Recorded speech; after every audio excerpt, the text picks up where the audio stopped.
भारत की धरती पर एक ऐसी जगह जहां इतिहास सिर्फ लिखा नहीं गया, जिया गया है। जहां साम्राज्यों ने जन्म लिया, जहां राज सत्ता बदली, जहां क्रांति ने कदम बढ़ाए, जहां एक किसान की आन ने इतिहास बदल दिया और एक महात्मा ने साम्राज्य की नींव हिला दी। नमस्कार, मैं हूं अपराजिता सरन और आज आपको ले चल रही हूं उस धरती पे जिसने भारत को सिर्फ आंदोलन नहीं दिया, आत्मबल दिया। नाम है चंपारण।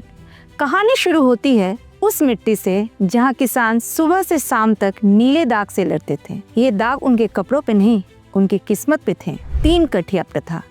3 कठिया प्रथा ने उन्हें अंग्रेजों का गुलाम बना दिया था। लेकिन ये कहानी दुख पे नहीं खत्म होती, यहाँ से चिंगारी उठती है। सन 1917 एक बूढ़ा किसान गांधी जी से मिला। कहता है, बाबू हमारी सुनिए, हम पे जुल्म हो रहा है।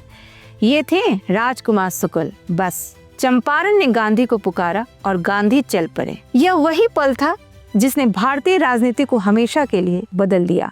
गांधी जी बेतिया पहुंचे और यहाँ से शुरू हुआ भारत का पहला सत्याग्रह। वह सत्याग्रह जिसने अंग्रेजी सरकार को घुटनों पर ला दिया। जो सरकार कभी किसी भारतीय की बात नहीं सुनती थी, वो पहली बार किसानों के सामने झुकी। चंपारण ने महात्मा को नहीं बुलाया था, चंपारण ने महात्मा को गढ़ा था। अब चलते हैं उस शक्ति की तरफ जिसने उत्तर बिहार के गौरव को आकार दिया, बेतिया राज। बेतिया राज सिर्फ एक जमींदारी नहीं था, यह हिंदुस्तान के सबसे बड़े राजवंशों में से एक था। राजा हरनाम सिंह, फिर राजा हरेंद्र किशोर सिंह और बाद में महारानी जानकी कुंवर, इन सब का प्रशासनिक प्रभाव गोरखपुर तक फैला था। कहते हैं बेतिया का झंडा जब लहराता था तो सीमांचल तक उसके रंग दिखाई देते थे। चंपारण की पहचान सिर्फ गांधी या सत्याग्रह नहीं है, यह हजारों साल पहले नंदवंश और मौर्य साम्राज्य की नींव गड़ी थी। इतिहास में दर्ज है कि विश्व विजय करने वाला सिकंदर भी वहां जाने की हिम्मत नहीं जुटा सका। करीब 2300 साल पहले भारत की उत्तर पश्चिम सीमा पर एक तूफान करा था।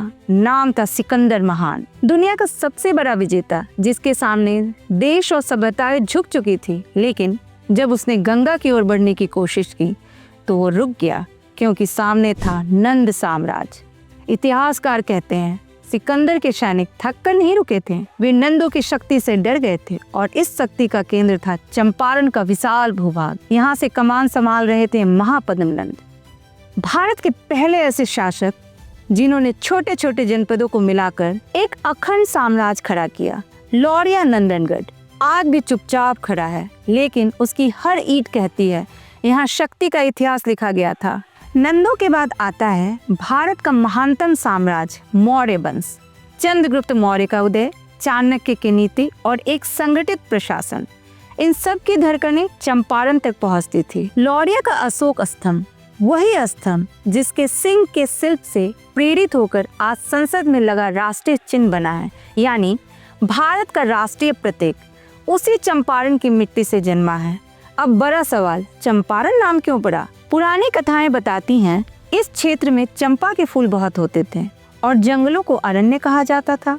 इस तरह बना चंपा प्लस अरण्य चंपारण। चंपारण यानी चंपा के फूलों वाला वन। जब गांधी यहाँ आए तो यह सिर्फ आंदोलन नहीं था, ये एक परीक्षा थी, किसान की, जनता की और गांधी की भी।